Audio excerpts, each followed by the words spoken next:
Hey guys, tonight we're wandering down rutted, muddy lanes in the damp chill of a medieval dawn. You're somewhere in the rolling countryside where smoke curls lazily from thatched roofs. The air smells faintly of peat fires, and a cock crows in the distance.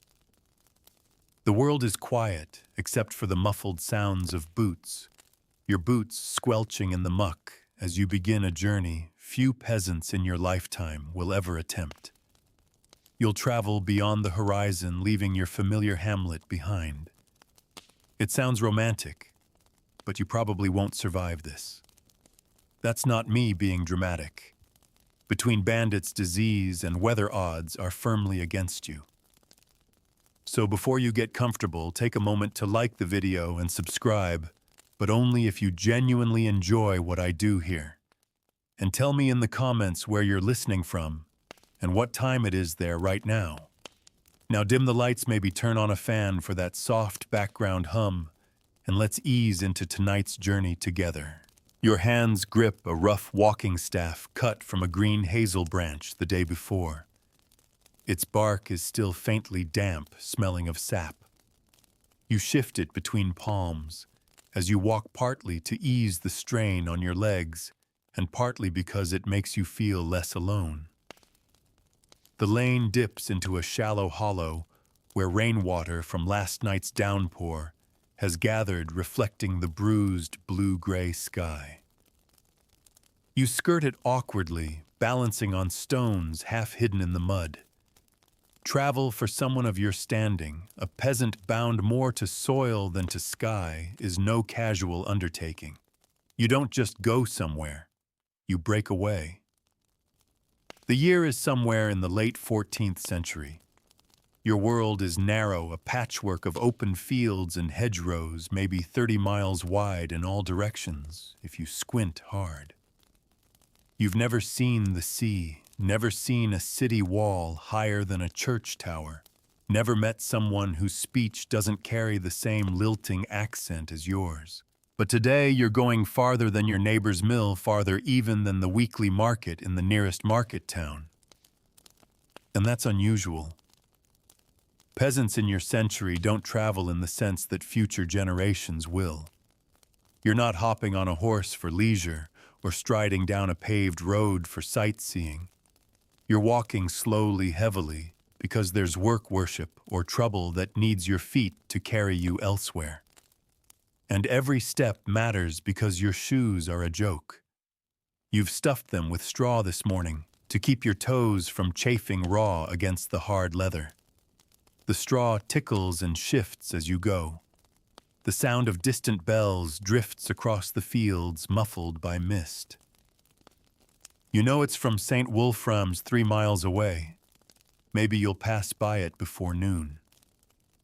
The bells are marking prime, the second hour of the monastic day, reminding the monks to pray, and in an indirect way reminding you of the slow, constant heartbeat of time itself.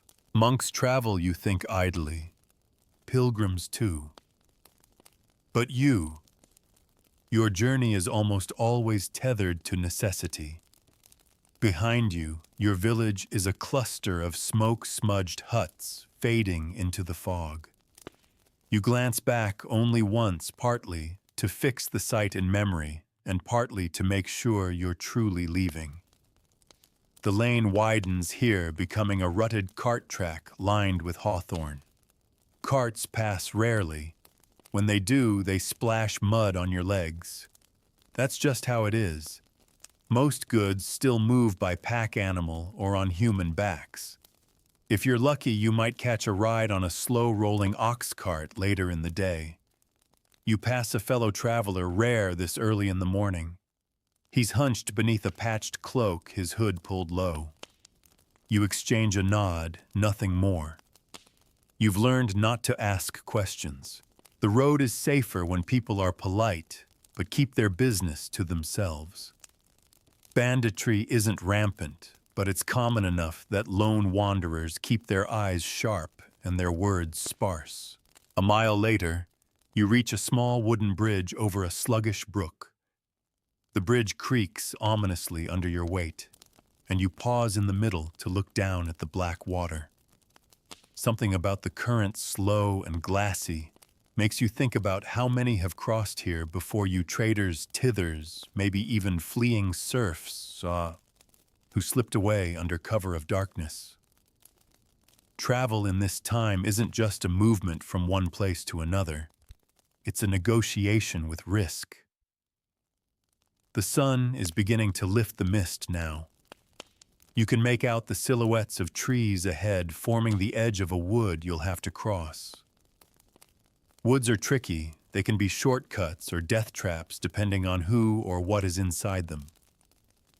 Wild boar are a danger. So are robbers. And sometimes it's just the eerie, smothering quiet that sets your teeth on edge.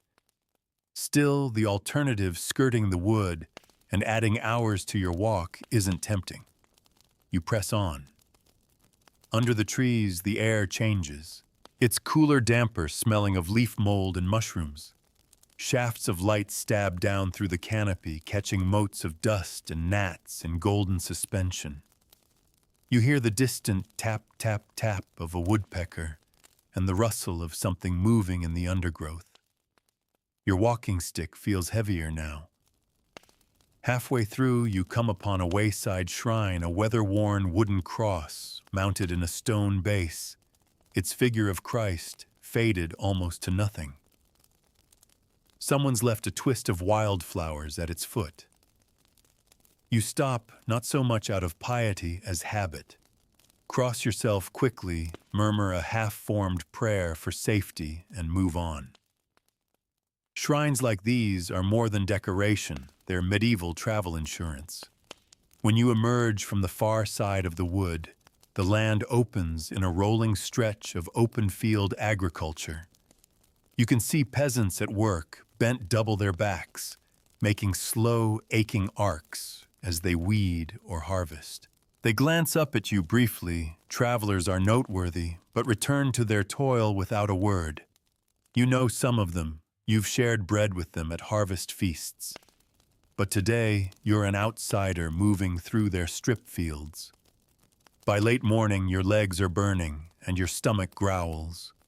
You find a spot near a hedgerow, sit on a flat rock, and dig into the bread and cheese you brought, wrapped in cloth. The bread is coarse, flecked with bits of chaff. The cheese smells faintly of the cellar where it was stored. It's not much, but it fills you enough to keep moving. You sip from your leather flask, water, not ale this time, and wipe your mouth with the back of your hand. You think about how far you've come already.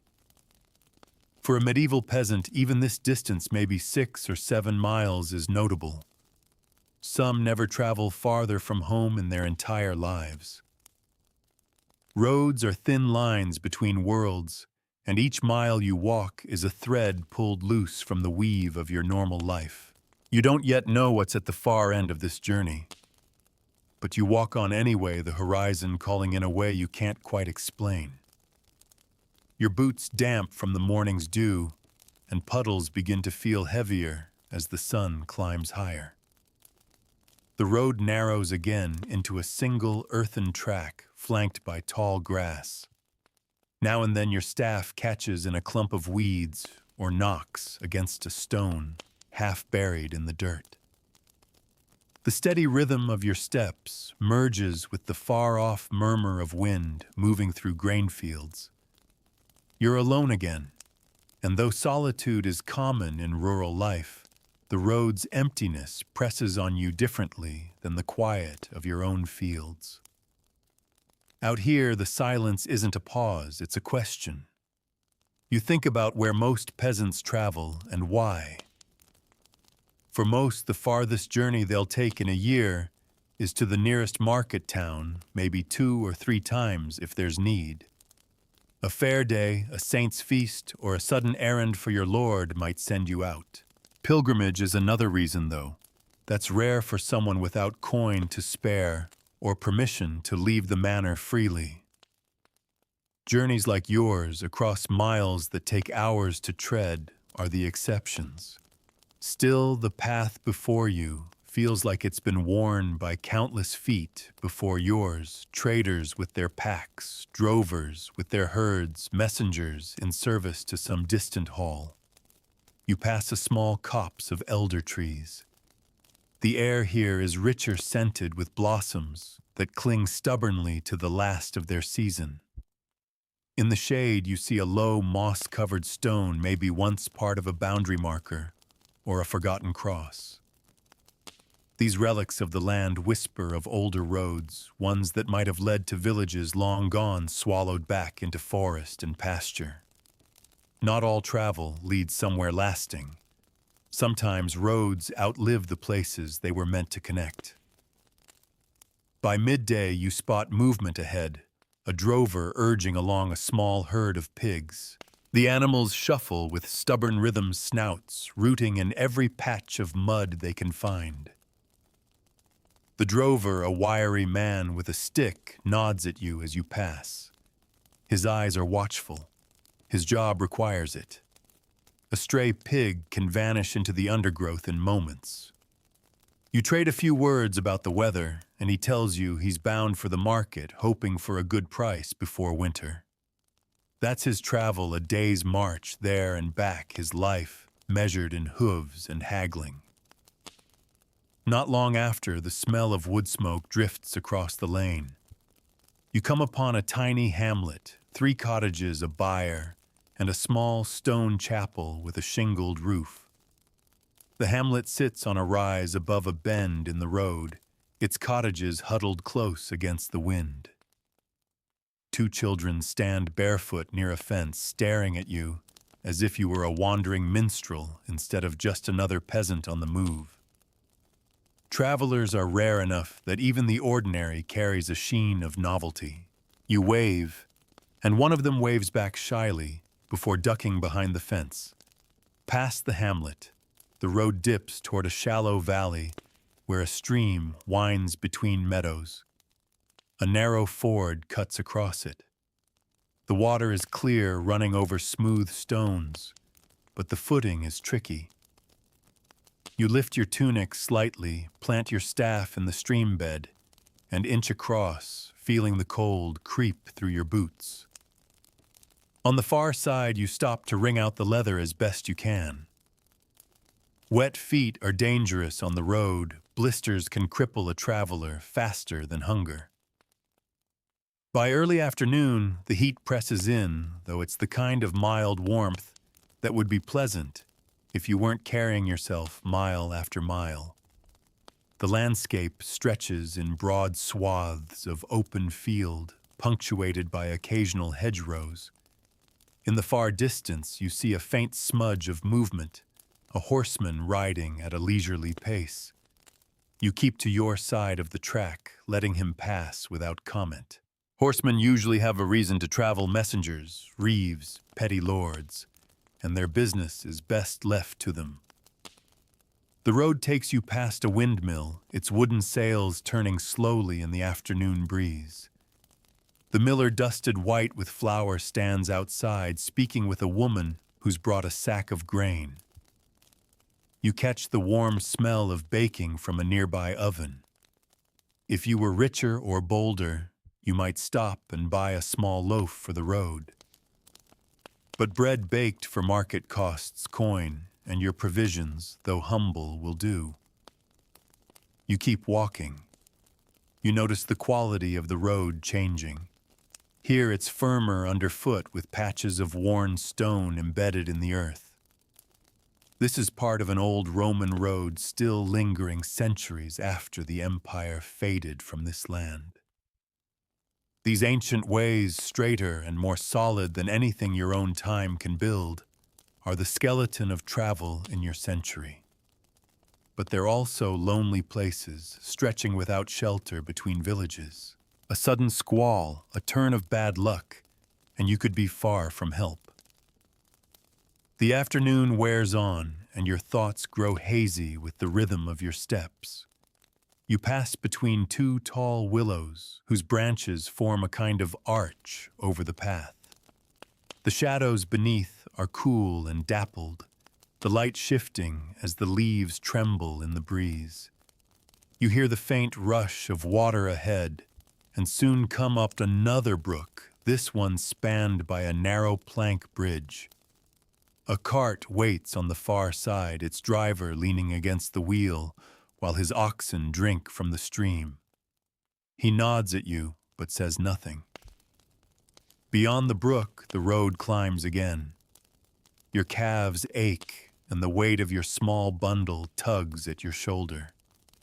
From the crest of the rise, you can see far ahead a patchwork of green and gold fields, a scattering of woods, and there, like a smudge of ink against the sky, the spire of a church in the town you're aiming for. It's still several miles away, but its presence feels like a promise. Reaching it will mean food shelter, perhaps even news of the wider world. The sun is angling west now, gilding the edges of the clouds. Shadows stretch across the fields, and the air cools enough to lift the hair on your arms. You think again of home, of the hearth you left that morning, and the familiar creak of your own door. Out here, there's no guarantee of a warm welcome, but that's part of travel in your time. You take your chances where you can. You adjust your staff, take a deeper breath, and begin the next long stretch of road toward the town. Each step brings you closer, though you can already feel the creeping fatigue in your legs. Evening will come before you know it, and with it, the question every traveler must answer: where will you sleep tonight?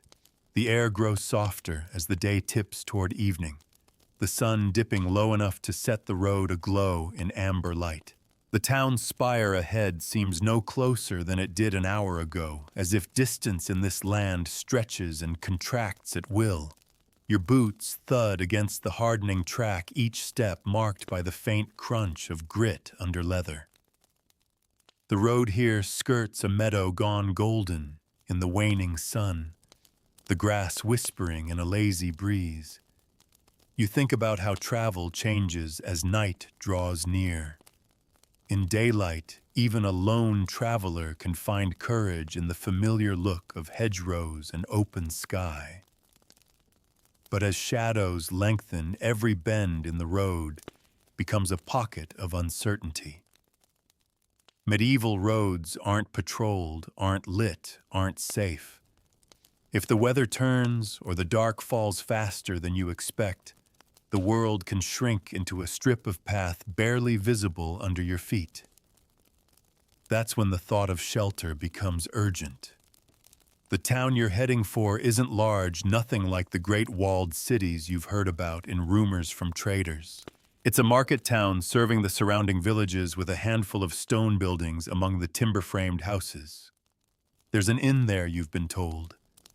And an inn means more than ale and a bed. It means a hearth news from passing travelers, maybe even music if fortune is kind. But reaching it before nightfall will take the rest of your strength. You pass a boundary stone, its surface worn smooth by centuries of weather. Someone has scratched a crude mark into it, a symbol you don't recognize. These markers are waypoints of a sort, signs that you've entered the lands under another lord's jurisdiction. For a peasant, that matters. The rules can shift from one boundary to the next. Different tolls, different taxes, different expectations of service. You travel with quiet caution, knowing you're no longer under the familiar gaze of your own reeve. The path descends toward a hollow, where a cluster of cottages huddles close to the road. Smoke drifts lazily from their chimneys, and the smell of stewing cabbage mingles with the damp scent of earth. A woman in a kerchief is drawing water from a well, her bucket groaning on the rope. She glances up as you pass, but says nothing. You're a stranger here, and strangers are met with guarded eyes. In villages, people know everyone's face, yours is new. Beyond the cottages, the land flattens into open field again. You spot a flock of geese grazing near a pond, their heads bobbing up and down like cautious sentinels. A boy with a switch sits on a fence rail watching them. He eyes you with the same quiet suspicion as the woman at the well. In times like these, when food is precious and law-thin trust doesn't come quickly. A mile further on the road cuts through a low stretch of marshland. The air here is cooler, heavy with the smell of water and decay. The ground squelches faintly underfoot, and your boots pick up a film of mud that clings stubbornly. In the reeds, a frog croaks. Somewhere deeper in the marsh, a splash echoes a bird maybe, or something larger. You keep moving. Marshes are places of ill luck where travelers can lose the path and vanish. In the fading light, the narrow strip of raised earth feels like a lifeline. By the time you reach firmer ground, the sun is a sliver on the horizon, bleeding gold and red into the sky. The spire is closer now. You can see the faint outline of the rooftops clustered around it. But the shadows are longer, darker, and the first star is winking into view. You quicken your pace every step, a calculation you might just make it before true night closes in. As you near the town, the road broadens and shows more signs of use. Wheel ruts cut deep into the earth, and hoof prints are pressed into the softer patches. You pass a wayside cross, sturdier than the one in the forest earlier, its carved figure intact. Someone has hung a small token from it, a strip of ribbon or cloth fluttering in the evening air. These offerings are prayers in tangible form, left by those who've passed and wished for safe travel or a blessing on a loved one far from home. You touch the base of the cross, in passing more out of habit than hope, but it steadies you all the same. At last, you see the outer edge of the town. A shallow ditch runs along one side of the road, beyond which a low palisade marks the settlement's boundary. A single gate stands open, watched by a man in a faded tunic with a spear. He glances at you, but doesn't challenge you. Peasants with nothing worth stealing are rarely worth a guard's trouble. You pass through without a word, feeling the strange mix of relief and exposure that comes with entering a place not your own. Inside, the road narrows again, hemmed in by timber-framed houses that lean toward each other over the street. The air smells of hearth smoke ale and the faint tang of livestock penned somewhere nearby. Voices echo from deeper within the town, merchants calling out as they pack away their stalls, women haggling over the last of the day's bread, children laughing in the alleyways. The sound is comforting in its ordinariness, yet it underscores just how far from home you now are. You make your way toward the center, where the church stands at the heart of the market square. Even at this hour, a few traders linger packing carts or counting coins. You scan the edges of the square until you spot a sign hanging over a doorway, a crude painted image of a boar. The inn. You step inside, blinking against the sudden shift from cool dusk to warm firelight. The room is low-ceilinged, the air thick with the smell of roasting meat and spilled ale. A man behind the counter glances up, sizing you in a heartbeat. You're not a wealthy guest, but you have coin enough for the cheapest bed and a bowl of whatever's on the fire. That's all that matters. He gestures toward a bench near the hearth. You sit grateful for the heat soaking into your tired legs and set down your bundle. For tonight at least you've reached your stopping point. The warmth from the hearth seeps into your bones, coaxing the stiffness from your legs. Around you, the murmur of voices rises and falls, like the tide punctuated now and then by the clink of wooden mugs or the crackle of a log shifting in the fire. You take in the inn with slow glances. It's no grand hall, just a low room with heavy beams overhead, rushes scattered across the floor, and tables worn to a soft sheen by years of elbows, tankards, and spilled ale. Travelers have always gathered in places like this. Even in your century when the roads are rough and journeys uncertain, the inn is a small island of familiarity. You hear scraps of conversation in the dialect you know well, mixed with the lilting accents of those from farther afield. There's talk of prices in the market, of weather in the coming weeks, of news from a fair in another town. The topics are humble, but they bind people together, shared concerns that pass easily between strangers over a shared fire. A serving woman sets a wooden bowl before you, thick stew with barley, and a few shreds of meat, probably mutton or pork. It smells of onions and herbs, and the steam carries the promise of warmth deeper than the fire can offer. Beside it, a hunk of bread, dense and dark from rye. You dip the bread into the stew, letting it soak before biting into it. The flavors are earthy plain, and you savor them as if they were a feast. Hunger after a day's travel sharpens every taste. On the bench beside you, a man with weather-creased skin leans toward the fire, his hands wrapped around a mug. He catches your eye and nods the universal gesture that says, "We're both here and that's enough. You might speak later, but for now the silence is comfortable." In the inn, no one needs to account for why they've come. The road itself is reason enough. Later, as the fire burns lower, you hear the faint scrape of a stool on the floor and look over to see a man in a patched jerkin producing a small stringed instrument, nothing fine but capable of a tune. His fingers pluck tentatively at first, then with more confidence, a simple melody winding into the air. It's not a song for dancing, just a slow, lilting strain that matches the rhythm of the fire's flicker. You find yourself leaning back, eyes half closing, letting the notes braid themselves with the low hum of voices. Night deepens outside.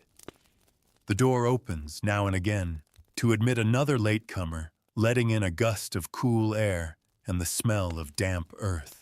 Most are locals who live within a short walk, but one or two carry the look of travelers like yourself, dust on their boots, a guarded gaze that eases only once they've settled near the fire. You recognize the small rituals, loosening the straps of a pack, rubbing the knees, after a long walk looking around for a place to rest. When it's time to sleep, the innkeeper leads you up a narrow stair to a small loft. There's no private chamber, just a row of pallets laid side by side, each with a thin blanket. You find an empty one and set your bundle down beside it.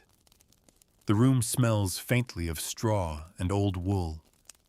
You lie down, pulling the blanket over your shoulders, listening to the creaks of the building as it settles into the night.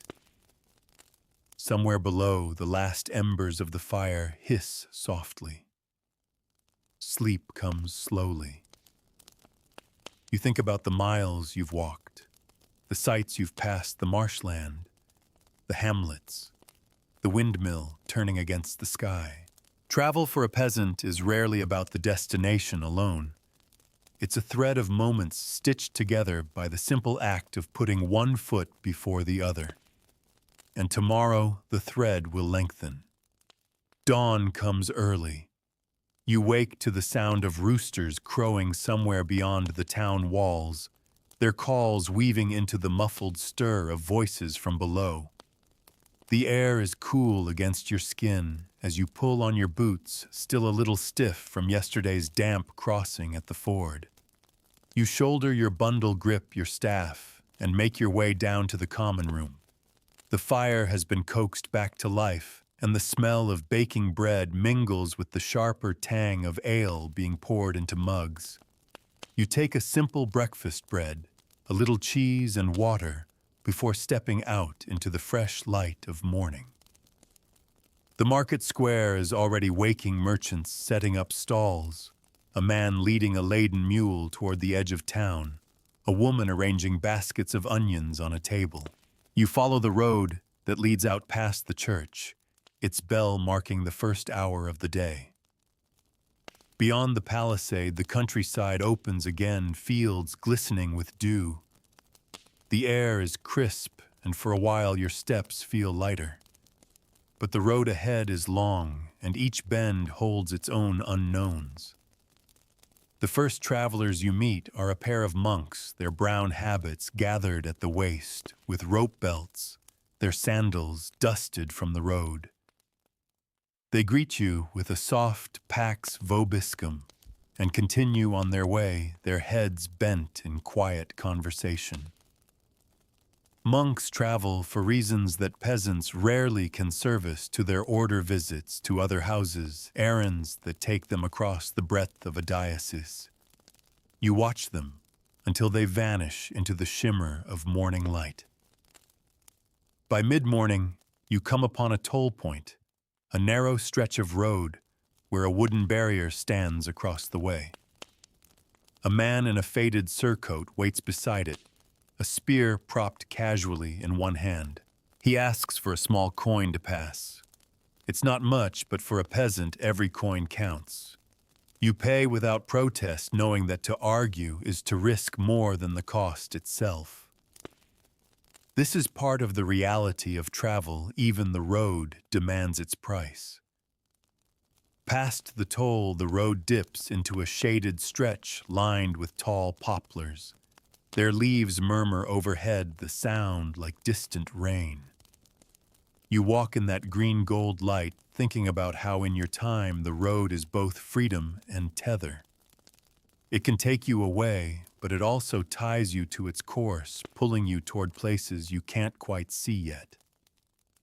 The poplars thin, and the road opens again to rolling pasture land, the grass rippling in the faintest breeze.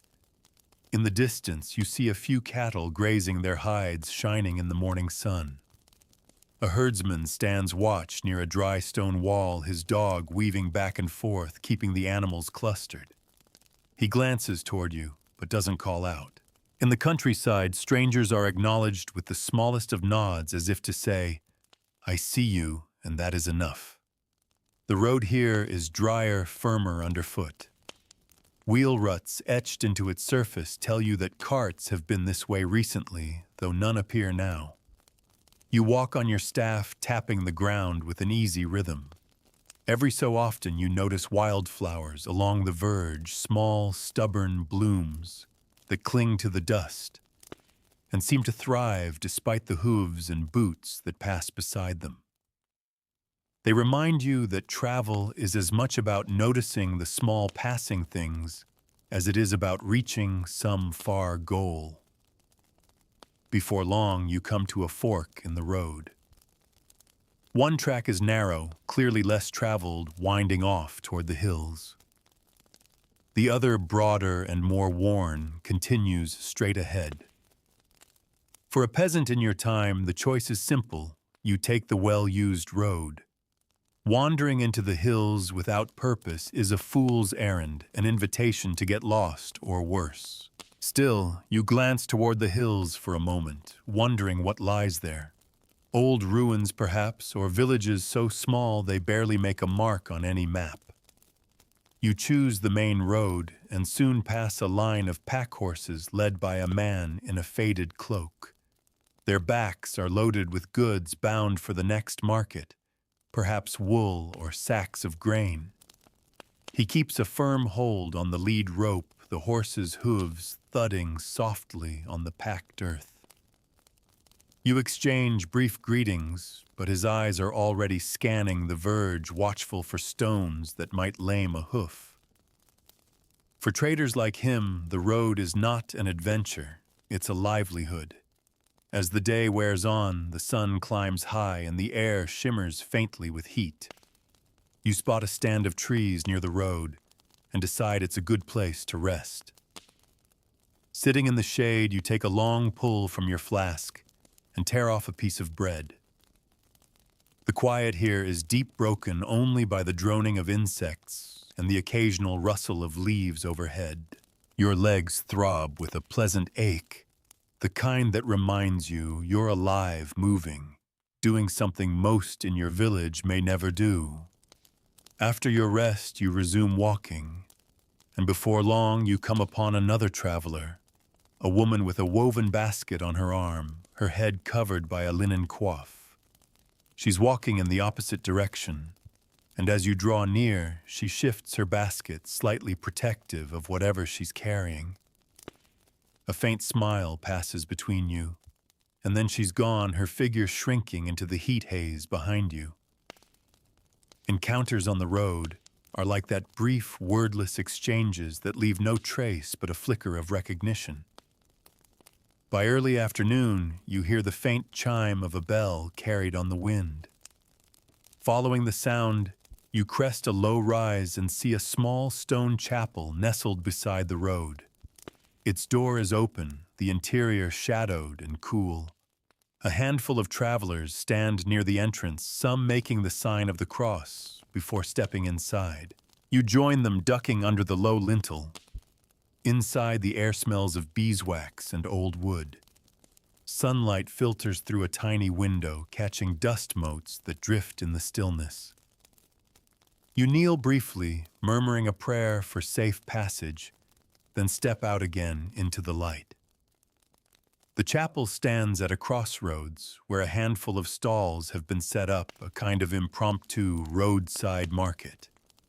A man sells earthenware jugs, a woman offers small loaves of bread, and a boy tends a pen of squawking chickens. You pause long enough to buy a heel of bread and a handful of dried apples, tucking them into your bundle. These small purchases ease the monotony of your provisions and give you a sense of being part of the slow commerce that threads through the countryside. Continuing on the road rises and dips in long, gentle waves. You pass another wayside cross, this one weather-worn and leaning slightly, its base tangled with nettles. It stands alone against the open sky, a silent sentinel marking the passage of countless feet and hooves. You touch it lightly as you pass, a gesture born of habit rather than superstition. In a time when the road can be a lonely and uncertain place, such rituals offer a thread of comfort. Late in the afternoon, you find yourself walking beside a small river. The water moves lazily between banks lined with willows, their branches trailing in the current. A fisherman stands knee-deep near the far bank, casting a line with practiced ease. He glances up briefly, then returns to his work, the water rippling around his legs. The scene is quiet, almost timeless, the kind of moment that makes you slow your pace without realizing it. As the sun begins to slide toward the horizon, you notice the road ahead bending toward a low ridge. Beyond it lies your next destination, though you can't yet see what it is. You walk on your shadow, stretching long before you, the day's warmth fading to a softer glow. Each step feels measured, deliberate, as though you're already beginning to think about where you'll stop for the night. At the crest of the ridge, you pause. Below you lies another village, smoke curling from its chimneys, fields radiating outward in neat strips. The road leads directly into it, promising shelter, a meal, and perhaps a place to sleep if you can bargain well. You start down the slope, the steady rhythm of your steps carrying you toward whatever the evening will bring. The descent into the village is easy, the slope gentle enough that your knees welcome the change from the long day's level walking. The road narrows between low stone walls, their tops crowded with moss and the occasional sprig of grass.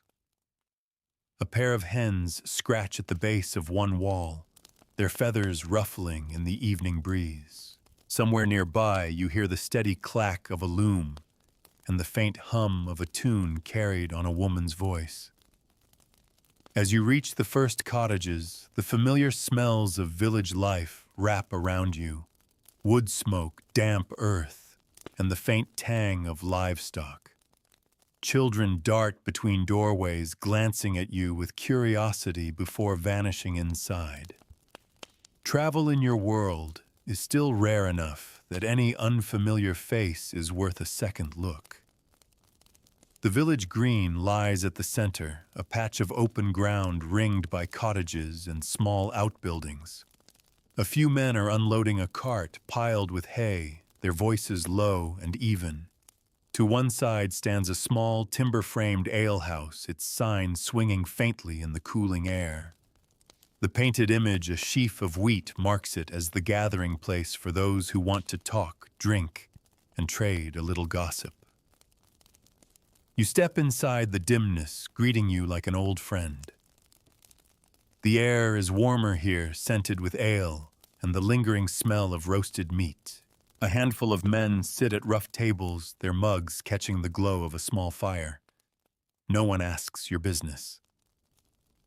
In places like this, travelers come and go, and their stories are taken in only if they offer them. You order the cheapest ale and take a place near the fire. The bench is hard, but your legs are grateful for the rest. As you drink, you listen to the quiet talk around you. It's mostly local news, a neighbor's cow gone lame, a field of rye faring poorly, a dispute over the use of a shared well. The road feels far away here, even though it runs just beyond the door. When your mug is empty, you ask the alewife if there's a place to sleep. She shrugs toward a man near the corner, a cottager who sometimes lets travelers rest in his loft.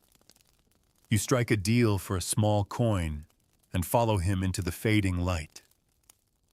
His cottage is simple, one main room with a hearth, a ladder leading up to a low loft filled with sweet-smelling straw. You settle there, tucking your bundle under your head for a pillow. The night passes in a quilt of sounds, the lowing of a cow in the byre, the occasional bark of a dog, the creak of timbers in the wind.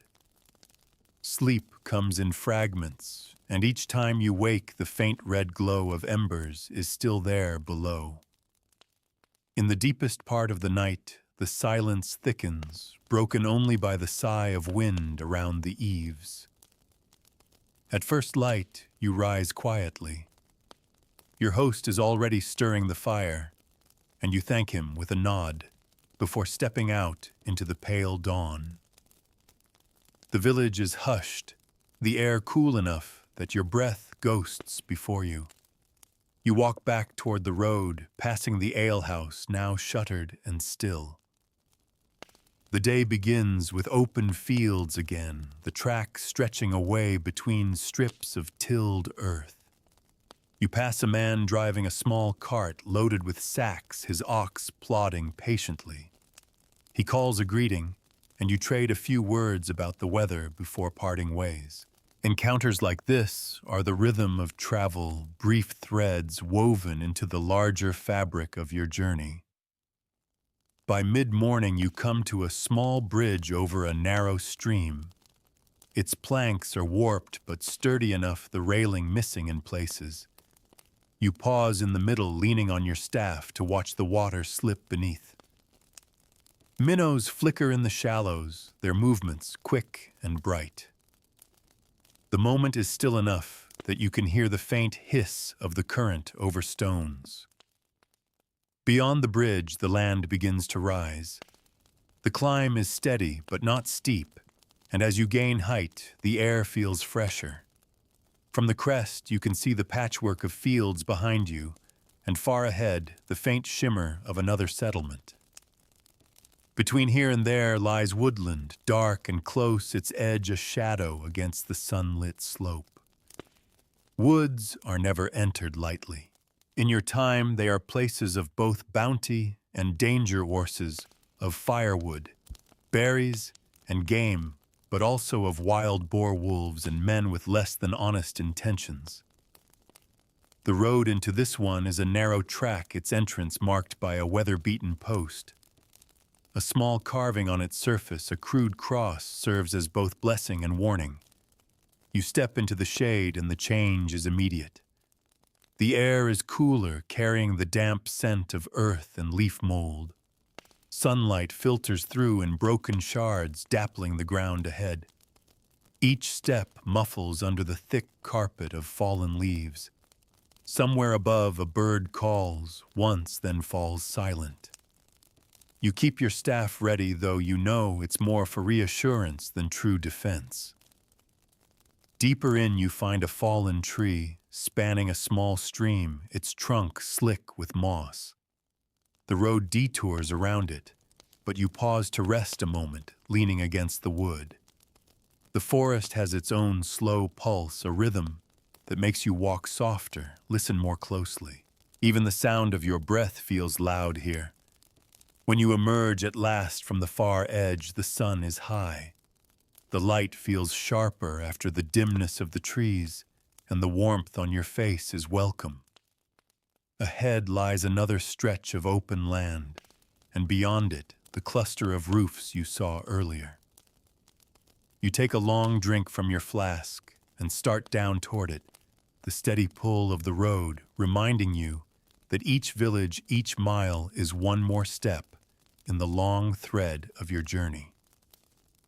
The slope down from the woodland edge is gentle, and the sun warms your shoulders as you follow the road toward the village below. From this height, you can see how the settlement wounds out from a central cluster, narrow lanes, threading between small thatched cottages, each with a garden patch or a pen for pigs. Beyond the fields stretch in tidy strips, their colors shifting from pale gold to deep green, depending on what's been planted. As you near the first cottages, the air fills with the mingled scents of baking bread, fresh-cut hay, and the sharper tang of manure. A woman bends over a wash tub in the yard, her sleeves rolled to the elbow, her hands red from the chill of the water. She glances up as you pass her, gaze curious but untroubled. The main track through the village is narrow, more mud than road, edged by shallow ditches. Chickens wander freely, scratching in the ruts, scattering as you approach. You nod to a pair of men repairing a fence. They pause to watch you for a moment before turning back to their work. Travelers are uncommon here, but not so rare as to cause alarm. At the village center stands a small, open green, little more than a patch of trampled grass, where people gather for announcements or the occasional market. Today, only a few stalls are set up, a woman selling onions from a woven basket, a boy offering firewood bundled with twine. The air hums with quiet barter, the measured back and forth of prices, agreed upon more from familiarity than haggling. You take a moment to rest at the edge of the green, sitting on a low stone wall. From here, you can watch the slow life of the place, a dog trotting after a child, a man leading a donkey laden with sacks, a pair of old women sharing gossip over their spinning. It is a rhythm older than memory, one that has shaped every village you've ever known. After a short rest, you ask after the road ahead.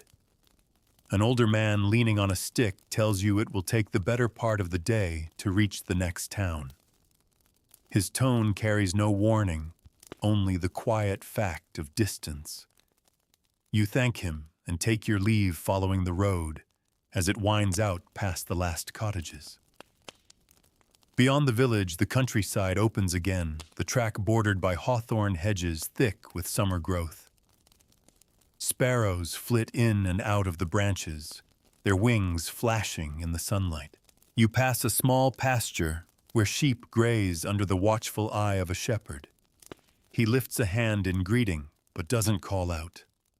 The bleating of the sheep and the occasional bark of his dog fill the air. The road here runs alongside a low ridge. As you walk, the land drops away to one side, revealing a shallow valley dotted with wildflowers. The colors are muted in the midday light, soft purples, pale yellows, the faint green of grasses swaying in the breeze. For a while, the quiet is so complete that you can hear your own heartbeat in your ears. By early afternoon, you come to a small stone bridge spanning a narrow river. Its arches are worn but sturdy, the parapets low enough that you can lean over and watch the water. Trout dart beneath the surface, quick flashes of silver in the green depths. You linger a moment, letting the river's slow current carry your gaze downstream until it bends out of sight. On the far side of the bridge, the road climbs toward a patch of woodland. This stretch is lighter than the forest you passed through earlier, more scattered trees than dense canopy. Sunlight falls freely here, dappling the path with shifting patterns. You walk in this broken shade, the air rich with the scent of resin and warm leaves. Halfway through, you meet a small group of pilgrims, their cloaks dusty, their faces sun-browned from days on the road.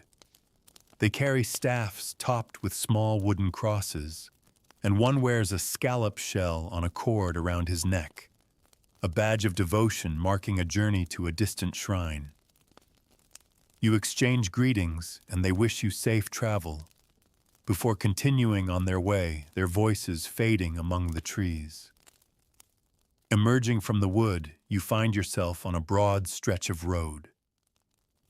Here, the surface is surprisingly even, perhaps a remnant of old Roman paving, buried beneath centuries of dirt and wear. The track runs straight toward the horizon, bordered by open meadow. The sheer openness of it makes your pace quicken, though the sun is high and the heat presses gently against your back. In the distance, you spot a small roadside shrine, a simple wooden cross set in a stone base, a handful of fresh flowers laid at its foot. You stop briefly, not out of fear, but because these markers are part of the unspoken map of travel. They remind you that you walk a path others have walked, that your journey is one thread in a fabric woven by countless feet. Late in the day, you see the land begin to rise again, the road cutting a pale line across the slope.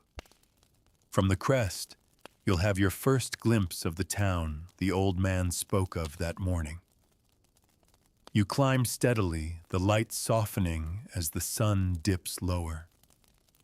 At the top, you pause. Far below, the town lies gathered along the bend of a river, its church spire reaching above the cluster of roofs. The water gleams in the last of the day's light, and smoke curls from chimneys in slow, unhurried spirals. The road winds down toward it in broad loops, inviting you onward. You begin the descent, your shadow lengthening ahead of you. The day has been long, but the sight of the town promises rest, if you can reach it before night fully claims the road. The road down toward the riverside town curves gently, each bend revealing more of the clustered roofs below. As you descend, the air grows cooler, touched with the faint scent of water and wood smoke. Your boots scuff against loose gravel, and every so often you steady yourself with your staff, the tip knocking softly against the packed earth. The sound echoes faintly in the quiet, like a slow heartbeat marking your approach. By the time you reach the flat ground near the river, the light has mellowed to a warm gold. The water slides past in an easy current, catching the glow of the sinking sun. A wooden bridge spans the width, its planks worn smooth by years of cartwheels and hoofbeats. You step onto it, the boards flexing gently under your weight. Halfway across, you pause to look down. Small eddies swirl near the pilings where the river seems to murmur to itself. Beyond the town waits its narrow lanes leading inward from the far bank, like threads pulled into a knot. At the end of the bridge, a man sits on a stool beside a small table. His surcoat bears the faded colors of the local lord, and before you can pass, he asks for a toll. It's a small coin, and you hand it over without complaint. Such payments are part of the road's hidden price, another reminder that travel in your time isn't free in any sense. The man nods you through with little more than a grunt, already turning his attention to the next traveler approaching from the far side. The first street you enter is narrow, hemmed in by houses that seem to lean toward each other, as if in quiet conversation. Their upper stories jut out over the road, casting shadows that deepen as the sun lowers. The air smells faintly of bread from an unseen oven mingled with the sharper tang of tanned leather. Somewhere close by, a hammer rings steadily on metal, perhaps a smith finishing the day's work. Following the curve of the lane, you soon emerge into the market square. Even at this late hour, a few merchants linger their goods spread out on wooden tables or packed into baskets. You see pottery stacked in neat piles, skeins of dyed wool draped over a stall frame, and bundles of herbs tied in small, fragrant bunches. The hum of voices is low, unhurried, the day's bargaining nearly done. At the center of the square stands the church, its stone walls glowing faintly in the last of the light. The bell tower rises above it, though no chime marks the hour just now. Around the base of the tower, townsfolk sit on low steps talking in small groups. A boy runs past, carrying a loaf of bread, laughing as an older woman calls after him. Life here feels close woven, every face known to the others. You are the anomaly, a stranger passing through. You look for the sign of an inn, and find it soon enough, a painted board bearing the image of a stag, swinging gently in the breeze. Inside the room is low-beamed and warm, the air heavy with the smell of roasted meat.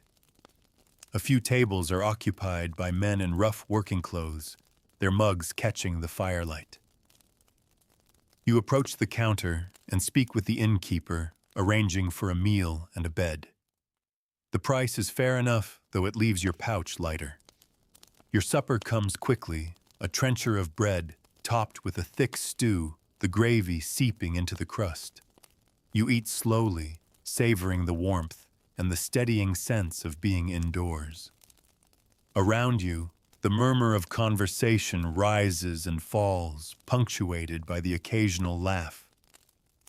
Now and then you catch a fragment of talk about the harvest or news of a neighboring town. When you've finished, you linger by the hearth. The flames shift and crackle, sending up sparks that disappear into the dim rafters. The heat soaks into your knees, easing the day's miles from your bones. After a time, the innkeeper leads you to a narrow staircase. Your room is small, with a pallet laid on a low frame and a single woolen blanket. You set your bundle at the foot, stretching out gratefully. Through the small window, you can see a sliver of the river glinting under the moonlight. Voices drift up from the street below, faint and indistinct, soon fading into the steady hush of night. You lie still, listening to the creak of the building as it settles, the faint shuffle of someone in the room next door, the occasional bark of a distant dog. Sleep comes slowly but surely, wrapping around you like the blanket pulled to your chin. At dawn, you wake to pale light filtering through the window. The inn is quiet, though downstairs you can hear the muffled clatter of crockery and the scrape of a chair on the floor.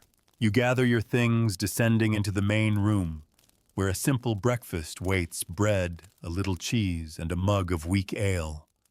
After eating, you step back out into the square. The market is just beginning to stir again, stalls being unfolded, goods arranged, voices calling to one another across the cobbles. You pause for a moment, watching the life of the place unfurl like a familiar story you've stepped into for only a page or two. Then you turn toward the road leading out the rising sun at your back. The track out of town follows the river for a time, its surface still damp with morning dew. The water keeps pace with you, murmuring softly over stones. Along its banks, willows dip their branches into the flow, lifting and lowering them with the current. Eventually, the road begins to veer away, climbing gently toward open country once more. You glance back at the town's smoke curling lazily from chimneys, the bridge spanning the slow silver water, and then face forward, ready for the miles ahead. The road ahead rises gently, leading you away from the river's slow voice and into the open folds of the countryside. Early light spills across the fields, glinting on dew-damp grass. Birds skim low over the hedgerows, their wings catching flashes of white as they dart and turn. The world feels fresh again, though your legs remember yesterday's miles. You lean a little more on your staff as you climb. At the crest of the rise, you pause to look back. The town lies small now, cradled against the bend of the river. Its spire lifts clean against the pale morning sky, the smoke from its chimneys thinning as it mingles with the air. You watch until the rooftops blur into distance, then turn toward the road, unspooling before you. The track here is edged by tall grass, its surface uneven with the imprint of many feet and wheels. Now and again, a cart track branches off toward a distant farmstead. You see figures moving in the far fields, bent backs working steadily, their tools glinting when the sun catches them just right. From here, they are silent, part of the landscape's slow breathing. By mid-morning, you come to a stand of ash and elm trees. The shade offers a cool respite, the air under the leaves carrying a faint tang of earth. At the edge of the grove, a low stone trough catches water from a trickling spring. You set down your bundle and drink deeply from your flask, refilling it with the clear, cold water. Such roadside springs are treasures for travelers, their presence known and remembered by those who pass this way. The road widens briefly here, forming a small clearing where a handful of people have gathered. A peddler stands beside a cart displaying ribbons, small knives, and packets of dried herbs. His voice is low but persuasive, coaxing a young woman into examining a length of bright cloth. A boy eyes a small tin whistle, glancing toward an older man, perhaps his father, who shakes his head with a smile. These small roadside trades bring color to the day, even for those who buy nothing. Moving on, you pass into more open country. The land rolls in gentle swells, the road tracing the contour of the hills. In the distance, a lone figure walks toward you, staff in hand, a bundle slung over his shoulder. As you draw near, you exchange the simplest of greetings, a nod, a murmured safe travel before continuing on. Encounters like this leave no stories behind, but they are stitched into the fabric of the road itself. By noon, the sun stands high, and you take shelter under the edge of a small copse. Here the grass grows thick, and the ground is warm from the light filtering through the leaves. You unwrap your bread and dried apples, eating slowly, watching a blackbird hop along the verge. Its bright eye glances your way once before it dives into the grass, vanishing from sight. The afternoon's road is quieter still. You pass no more travelers for a long while, only the occasional crow lifting heavily from a fence post. The rhythm of your steps settles into something almost meditative, each footfall marking the slow drift of hours. You notice the sky shading toward a softer blue, the edges of the clouds catching faint gold. Late in the day, you crest another low hill and see far ahead the faint glimmer of water. A broad lake stretches toward the horizon, its surface still enough to mirror the fading light. The road curves toward it, dipping into a shallow valley where reeds fringe the shore. You hear the faint call of waterfowl, the soft lap of water against the bank. The air smells of damp and wild grass, a mingling of freshness and decay that marks all untamed waters. Near the lake's edge, you find a narrow track branching toward a small chapel. Its whitewashed walls stand out against the green, the roof sagging slightly under years of weather. A wooden cross rises from the peak, and a small bell hangs in an open frame beside it. The door is ajar, and you step inside briefly. The cool dimness greets you along with the faint scent of wax and stone.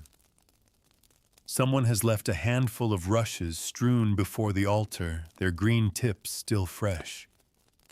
Outside again, the evening light leans longer shadows gathering under the trees. The road skirts the lake for a time, its surface flashing between the trunks as you walk.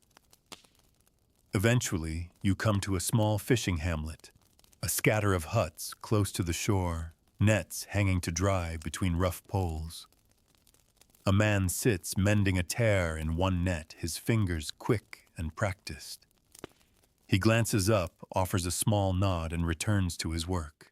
You consider stopping here for the night, but the place feels closed in on itself, its people bound tightly to their own work and lives. Instead, you keep walking following the road as it leaves the water behind.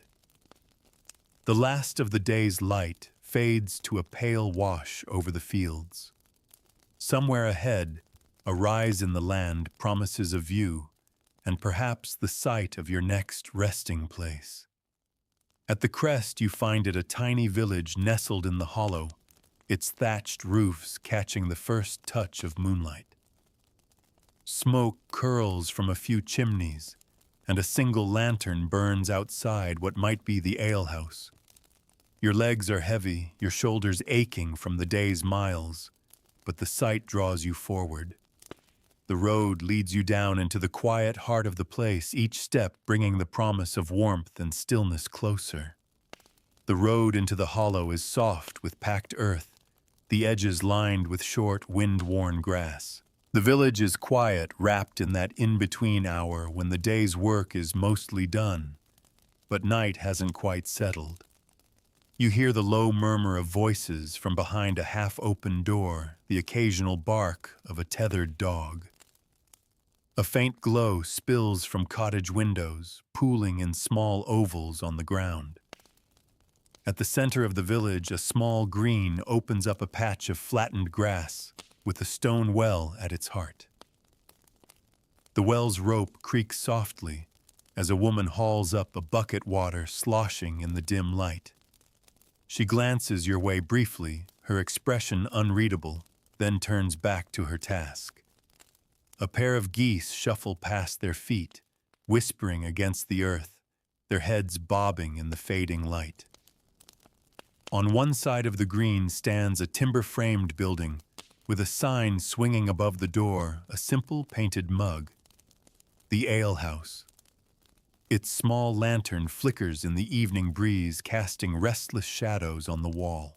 Inside, the air is warm with the mingled scent of ale smoke and the faint sharpness of cured meat. A few villagers sit at rough-hewn tables, their mugs cradled in calloused hands. Their talk is low, punctuated by the occasional slow laugh. You order a mug of ale, the cheapest on offer, and take a place on a bench near the hearth. The fire is little more than glowing embers, but the heat seeps into your knees, easing the ache of the day's miles.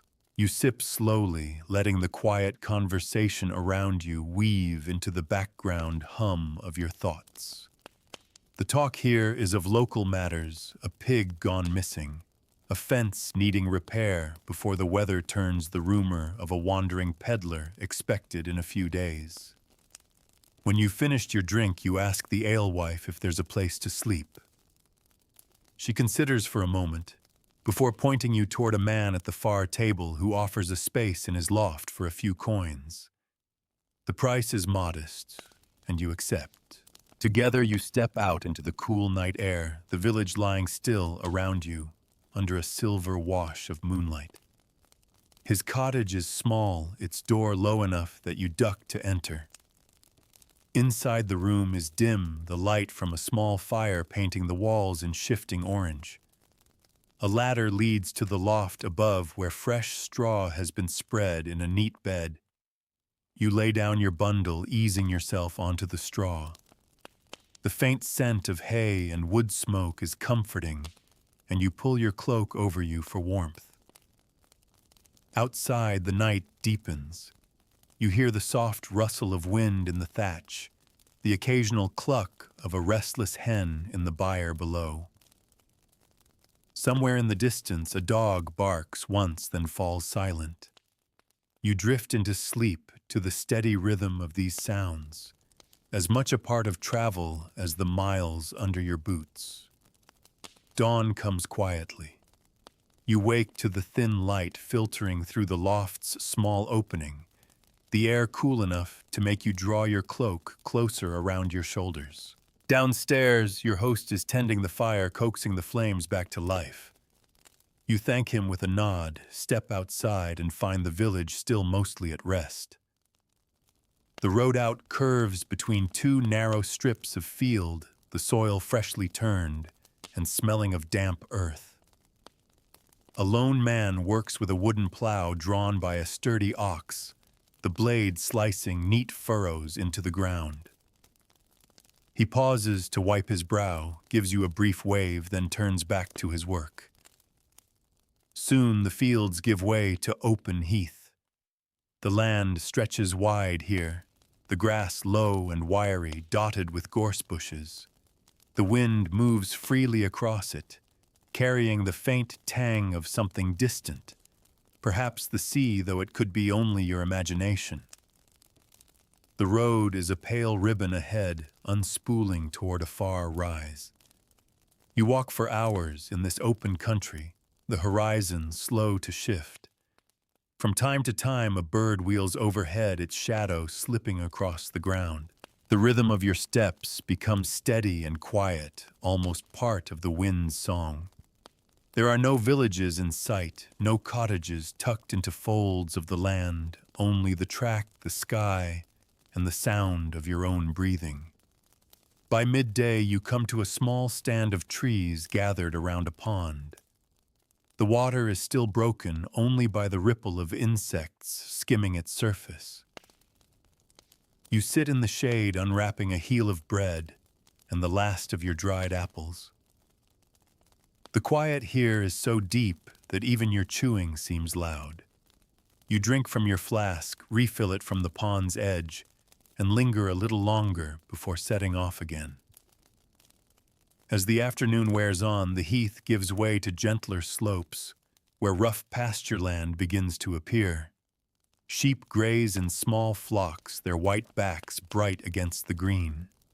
A shepherd stands nearby, leaning on his crook, his dog circling the flock with easy vigilance. He nods to you as you pass the brief acknowledgement of one traveler to another. The road bends toward a shallow valley where you glimpse the pale stone of a small bridge. Beyond it lies another hamlet, just a handful of cottages gathered along the track. Smoke curls from one chimney, drifting lazily into the sky.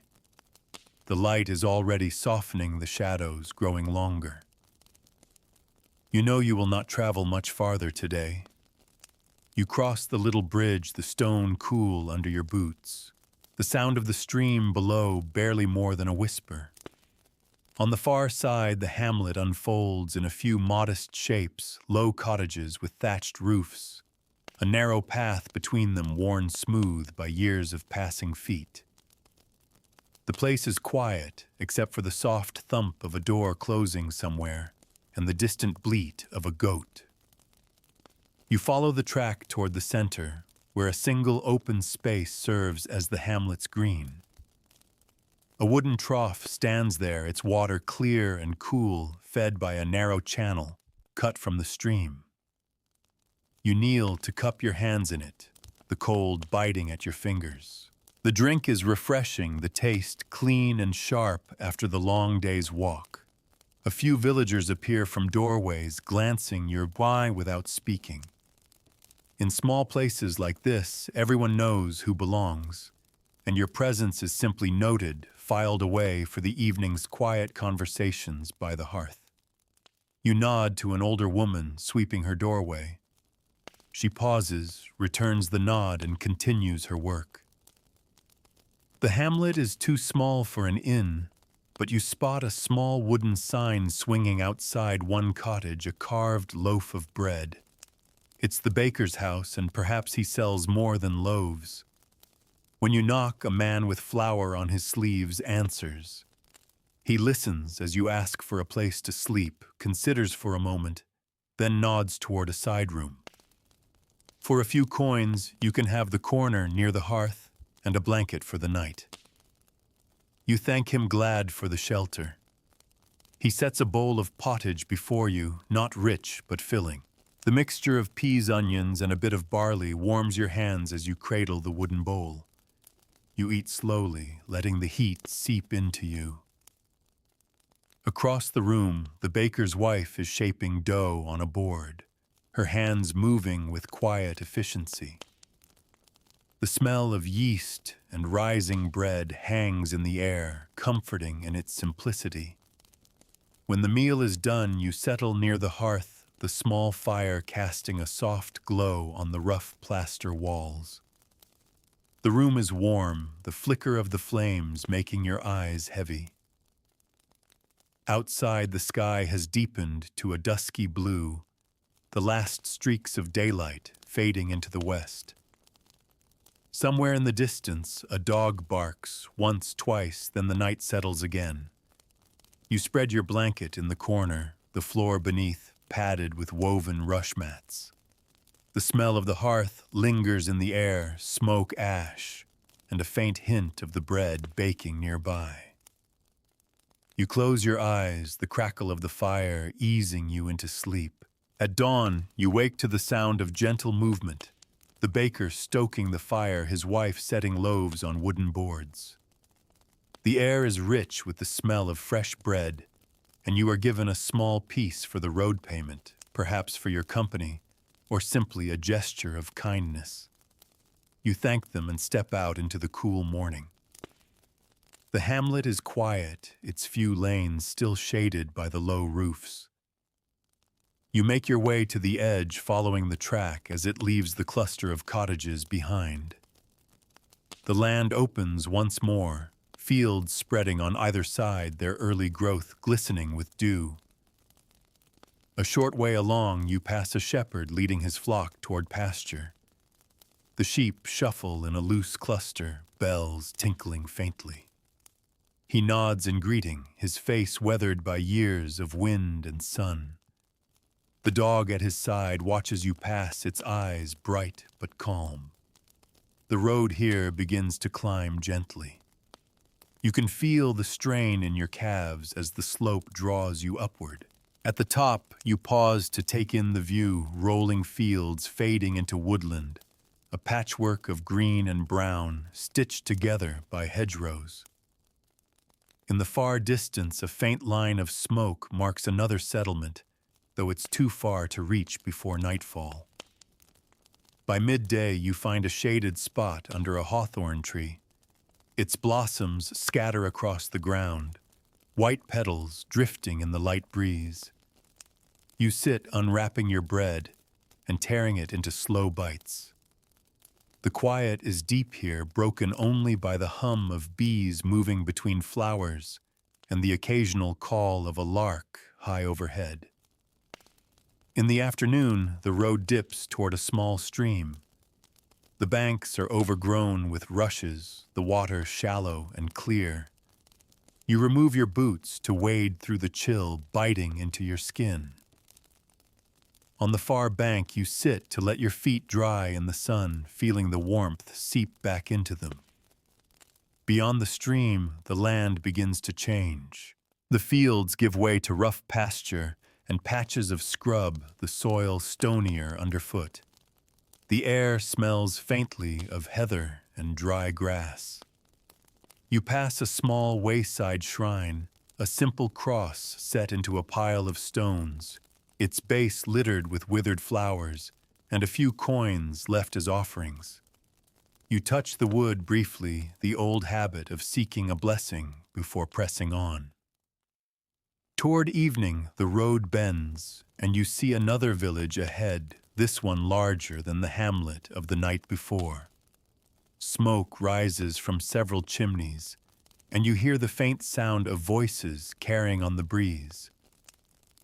The promise of shelter draws you forward, each step a little lighter, despite the long day behind you.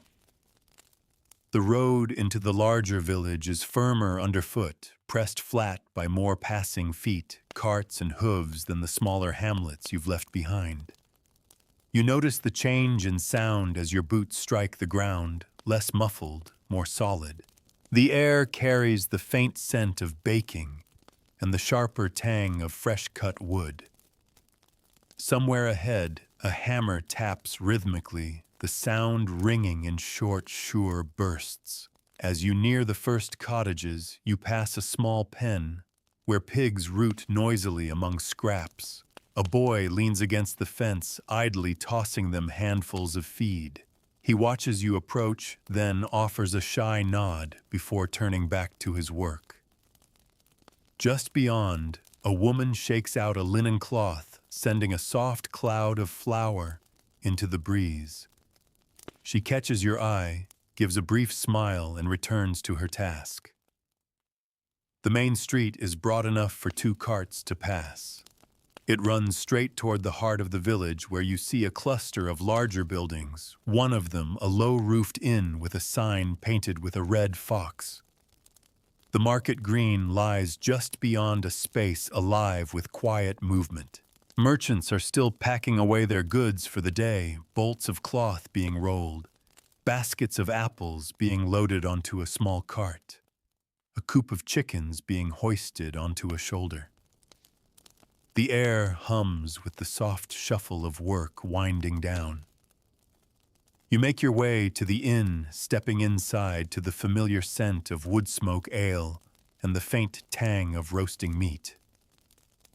The common room is lit by the steady glow of a central hearth, its flames low but warm. A few patrons linger at the tables, speaking in low voices. You find the innkeeper, a stout man, with sleeves rolled past his elbows, and arrange for a meal and a place to sleep. The price is fair enough to keep your pouch from feeling too light. Your supper is a simple plate coarse bread, a slice of cheese and a thick stew of root vegetables and bits of mutton. The heat of the food settles into you, taking the edge off the day's weariness. You listen to the murmur of voices around you, without joining in, letting the talk drift past like a slow current. The words speak of weather, of fields of trade along the road, matters that feel steady and familiar, no matter how far you've come. Later, the innkeeper shows you to a small room at the top of a narrow staircase. The bed is little more than a straw-filled mattress under a woolen blanket. But after the road, it feels enough. You place your bundle by the bed, stretch out, and feel the stiffness in your legs give way to a slow, easing ache. Through the small window, you can see a scrap of night sky and a scattering of stars. Somewhere in the street below, a cart rattles past. Then the stillness settles in again. Dawn comes gently. You wake to the faint creak of the inn's beams and the low murmur of someone moving below. The air is cool as you dress and gather your things. Downstairs, the fire has been coaxed back to life, and a simple breakfast waits: bread, a little butter, and a mug of watered ale. You eat slowly, letting the warmth prepare you for the day ahead. Stepping outside the village feels softer in the early light. The market green is empty now, though a few merchants are beginning to set up their stalls for another day. The air is fresh, carrying the smell of damp earth and a faint trace of smoke from breakfast fires. You follow the road, as it winds past the last of the cottages, the track narrowing again as it slips back into open country. For a while, the road runs alongside a shallow brook. The water glints between reeds, moving lazily over a bed of smooth stones. Small birds flit across the water, their reflections breaking into ripples as they skim the surface. You walk with the sound of the brook, keeping pace, its gentle murmur folding into the rhythm of your steps. By mid-morning, the brook veers away, and the land begins to rise in low, even hills. The grass is dotted with wildflowers, yellow-white, and a few deep purple blooms that sway in the light breeze. The air smells faintly of crushed thyme underfoot. You meet few travelers here, only a man driving a small herd of goats along the road. The animals move in a loose cluster, their bells ringing softly. He nods to you as you pass, his eyes already scanning the road ahead for strays. Around midday, you stop at the crest of a hill to rest. The view is wide fields and hedgerows rolling out toward the hazy line of a forest in the far distance. You sit on a low stone pull out a heel of bread and chew slowly, watching a hawk circle high above. Its shadow drifts across the grass before sliding away toward the horizon.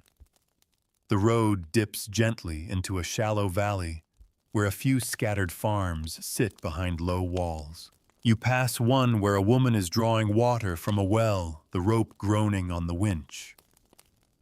A dog lies in the shade nearby, lifting its head only briefly as you walk past. The smell of baking bread drifts from an open window, mingling with the damp scent of turned earth. As the afternoon lengthens, the sky softens the light, taking on a warmer hue. You feel the miles in your legs, the steady pull of the road, asking more of you with each step. Somewhere ahead lies the next village, though you can't yet see it. You walk on, letting the quiet of the open land wrap around you like a cloak. The road dips once more, carrying you down toward a cluster of tall elms that mark the approach to a village. Their leaves whisper in the light breeze, casting flickering shadows that dance over the path. The shade is welcome after the open mills the air under the trees cooler, and touched with the faint scent of damp earth. You slow your pace without meaning to, letting the hush of the place seep into you. Beyond the elms, the first rooftops appear thatched, darkened by years of weather walls leaning slightly, as if the buildings have settled comfortably into the ground. A narrow lane leads into the heart of the village, the surface soft from long use. Chickens wander freely here, their feet scratching at the packed dirt, scattering whenever you step too close. You pass a small garden fenced with woven willow, the bright green tops of onions poking above the soil. A woman in a faded apron bends over her work, straightening to watch you pass. She wipes her hands on her apron, nods briefly, and returns to her planting. It's the kind of acknowledgement travelers often get in places like this, brief, polite, but without invitation. The village green is modest, a patch of worn grass ringed by cottages and small sheds. At one end stands a weathered stone cross, its base surrounded by a scatter of wildflowers that seem to have seeded themselves there. A boy chases a dog across the open space, his shouts mixing with the dog's eager barking. The air smells faintly of wood smoke hay and the sharper scent of fresh-cut herbs. There is no inn here, but you notice an alehouse tucked against one side of the green. Its sign, a wooden board with a faded image of a sheaf of grain, swings gently in the breeze. Inside the room is dim, the air cool despite the heat of the day. A handful of villagers sit at rough tables, their voices low. You take a seat near the wall, order a small mug of ale, and drink slowly, letting the simple warmth of it spread through you. When you ask about a place to sleep, the alewife gestures toward a man near the hearth. He agrees to let you use the corner of his barn for the night, and you follow him out into the evening light. His farm lies at the edge of the village, past a field where a pair of oxen graze in the fading sun. The barn is spacious, smelling of hay and animals, its loft piled high with straw. You thank him, spread your cloak over a patch of clean straw, and settle in as the light fades. The sounds of the village soften as night deepens, the creak of a door, closing, the muted murmur of voices drifting from a nearby house. Somewhere far off, an owl calls its cry, long and low. You lie on your back, watching the pale glow of the moon filter through gaps in the barn boards. The scent of hay surrounds you, and before long your eyes grow heavy. Morning comes with the rustle of movement below the farmer tending his animals, the scrape of a bucket, the lowing of cattle. You rise, shake the bits of straw from your cloak, and step into the pale light of day. The village is stirring, a woman drawing water from the well, a man mending a cartwheel, smoke beginning to curl from chimneys. You take the road out the path, narrowing as it leaves the last cottages behind. The land opens again to rolling fields, their edges marked by low stone walls. You pass a shepherd driving a small flock along the verge, the dog darting skillfully to keep them in line. He nods as you step aside, the sheep moving past in a shifting tide of wool. By mid-morning, the road crests a low ridge, and from there you can see the faint shimmer of water in the distance. It's not the sea, too still, too contained, but a broad lake or wide river bend. The road seems to lean toward it, as though drawn by its quiet pull. You walk on each step, carrying you closer to the glinting light ahead. The path skirts a meadow where wildflowers sway in the breeze and bees hum lazily among them. You pause to watch the tall grass ripple like waves, the motion hypnotic in its steady rhythm. Beyond the meadow, the sound of running water grows stronger, and soon you come to a narrow footbridge crossing a stream. Its planks are uneven, the railing worn smooth by many hands. On the far side, the road bends gently, disappearing behind a low rise. You follow it without hurry, the warm sun on your shoulders, the steady crunch of your boots keeping time with the quiet hum of the countryside. Somewhere ahead, the next village or town waits, but for now it feels enough just to walk, to follow the road as it unwinds before you. The road over the low rise opens onto a broad view. The glint you saw earlier resolves into a wide river, its surface gleaming under the soft mid-morning sun. The current moves slowly, carrying small patterns of ripples that catch the light. On the far bank, you see a scattering of cottages and the faint line of a road running onward into the hills. Between here and there lies the crossing. You follow the road as it slopes gently toward the water. Along the bank, reeds sway in the breeze, their tips rattling softly. A heron stands still in the shallows, its long neck bent toward the surface, waiting for the flicker of movement that will trigger its strike. The air smells faintly of river mud and warm grass, a mingling of freshness and earthiness that is its own kind of welcome. The crossing here is a ferry, a broad, flat boat with wooden planks worn smooth by years of feet and hooves. It is tied to a short pier, its rope thick and rough. The ferryman, a broad-shouldered man with weather-creased skin, greets you with a nod. His voice is quiet when he names the price. You pay the few coins, stepping aboard as he casts off. The ferry glides slowly into the current, the ferryman working the pole with practiced ease. The water murmurs against the hull, and you watch the far bank grow closer, the cottages taking on clearer shape. Midway across, you glance downstream and see a fisherman in a small coracle, his paddle dipping silently into the water. For a moment, it feels as though nothing here has changed for centuries, and perhaps nothing will for centuries more. On the far side, you step off the ferry onto firm ground. The road picks up again between two cottages, their gardens bright with the green of early summer growth. A woman bends over a row of beans, her hands moving steadily in the soil.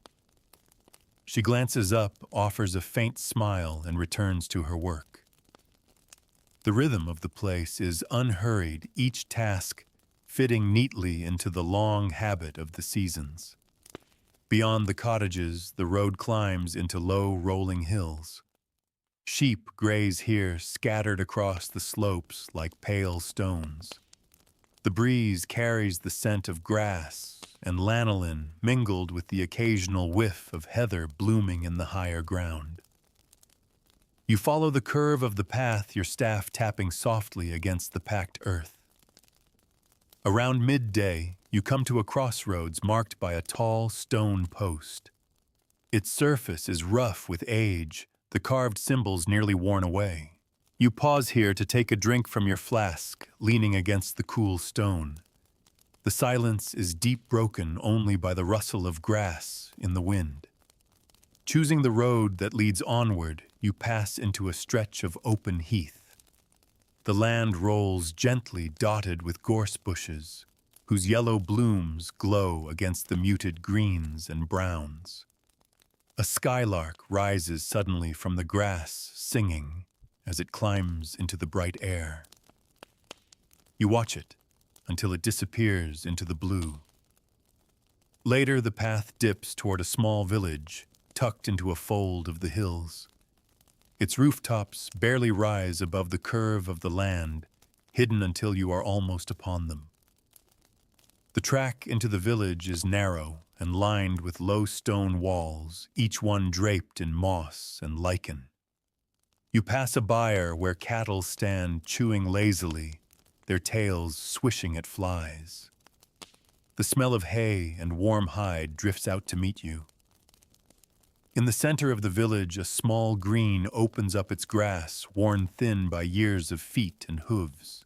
A wooden bench stands under a spreading tree, and you take a moment to rest there. The shade is cool, the air humming softly, with the sound of bees moving between the blossoms above. There's an alehouse here, a squat timber building with a sign shaped like a crescent moon. Inside, the air is dim and cool, the light from a single window falling across the rough tables. You order a small mug of ale, drinking slowly, as you listen to the quiet talk of the locals. It's the same conversation you've heard in a dozen villages, whether livestock, the slow grind of the farming year. When you ask after a place to sleep, a man offers his barn for the night, in exchange for a hand with some work in the morning. You agree it's a fair trade for shelter. As evening comes on, you walk with him to his small holding, the hills casting long shadows across the fields. The barn is clean and dry, the straw piled high and smelling sweet. You settle into your chosen corner, pulling your cloak around you, as the sounds of the countryside soften into night. Somewhere nearby, a stream murmurs in the dark, its voice steady and low. You lie back, feeling the slow pull of sleep begin as the stars wheel overhead, unseen but certain. The morning begins with the smell of wood smoke and the soft rustle of straw as you stir in the barn. The farmer is already at work outside, the muffled thud of his boots on the packed earth, blending with the low murmur of cattle shifting in their stalls. You rise, brush stray bits of hay from your cloak, and step into the cool air. The hills are pale in the early light, their folds still shadowed where the sun has not yet touched. The farmer greets you with a nod and hands you a wooden pail. Together you walk to the well, drawing up water that gleams in the slanting sun. You carry it back across the yard, the weight steady in your hands, the metal handle cool against your fingers. Once the small morning's work is done, you take your leave. The road winds away from the farm, climbing gently between two slopes dotted with sheep. The air is fresh here, tinged with the scent of heather and damp grass. Overhead, a lark sings unseen, its voice bright against the pale sky. By mid-morning, the land begins to level out. You pass through a scattering of hawthorn trees, their blossoms falling like pale confetti onto the track. Beyond them lies open country again, broad, slow-rolling fields with hedgerows marking the seams. You see the distant line of a river ahead glinting faintly in the sun. As you draw nearer, the track merges with a broader road, one that carries more signs of travel, deep wheel ruts, hoof prints, and the faint scuff of many boots. You fall into its steady rhythm, your own footsteps merging with the invisible echo of all who have walked here before. The sense of being part of a long chain of journeys stretching back beyond memory lingers in your mind. By afternoon, the river is close enough that you can hear it, a low, steady rush that grows louder as the road dips. The crossing here is a shallow ford, the water sliding smooth over a bed of round stones. You pause at the edge, leaning on your staff, to test the depth, then step in. The cold closes around your ankles, the current pressing gently at your legs. You keep your eyes on the far bank, each step firm and careful until you climb out into the grass beyond. The road leads through a meadow alive with summer sound, the hum of bees, the whisper of wind in tall grass, the soft rustle of small creatures moving unseen. You pass a lone oak standing at the field's center, its branches broad enough to cast a wide shadow. Under its canopy, someone has left a small pile of smooth stones, perhaps a marker, perhaps only a habit of passing travelers. By early evening, you crest a low rise and see your destination at last, a small town gathered on a gentle slope, its rooftops catching the last gold of the sun.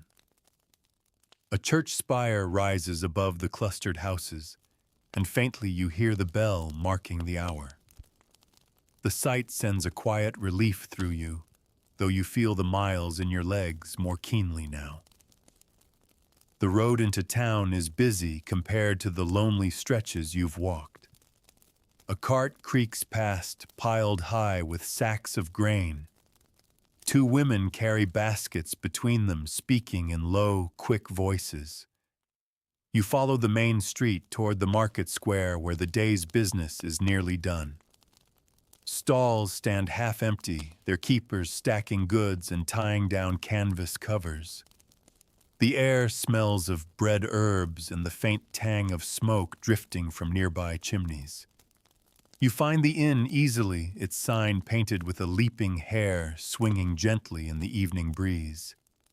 Inside, the light is warm, the fire steady. You pay for a simple meal and a bed, then settle at a table near the hearth.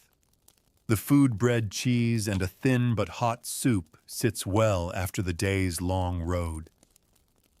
Later, in the small chamber upstairs, you lay your cloak across as the straw-filled mattress and stretch out. Through the narrow window, you see the last light fade from the rooftops, the sky deepening to a quiet blue. The murmur of the town below drifts upward, soft and steady, until it too begins to fade. Your eyes close and the sense of the road, the steps, the sounds, the slow unfolding of places settles in you like a memory that belongs to many, not just yourself. Tomorrow, perhaps the journey would continue, but for tonight, you let it rest. The road fades now, not in the way a path disappears into forest or bends out of sight, but in the way a long day softens into quiet. You've walked far enough for one journey, seen the rise and fall of the land, the shimmer of water in the distance, the lean of cottages against the wind. All the sounds of travel, the crunch of boots on the road, the murmur of streams, the faint calls of unseen birds have thinned into a calm that belongs only to the end of a day. Here in this small upstairs room, the air is warm with the scent of the hearth below and the faint creak of beams settling into night. Outside, the town is wrapped in its own slow breathing, the occasional low voice from the street, the gentle clatter of a door closing the last drift of smoke curling into the dark. Each sound is distant softened, as if the whole world is tucking itself away. You lie still, your body heavy with the kind of weariness that carries no sharp edge, only release. Your thoughts are like the evening mist on the fields, thin wandering content to drift where they will. The miles you've walked have slipped behind you, each step now folded into the quiet archive of the day. Somewhere the river runs on, somewhere the fields rest under the slow turning of the stars. But for now you are here in this small, still place, wrapped in the hush that comes only when the road has no more to ask of you tonight. Let the journey rest. Let your eyes close. The road will wait.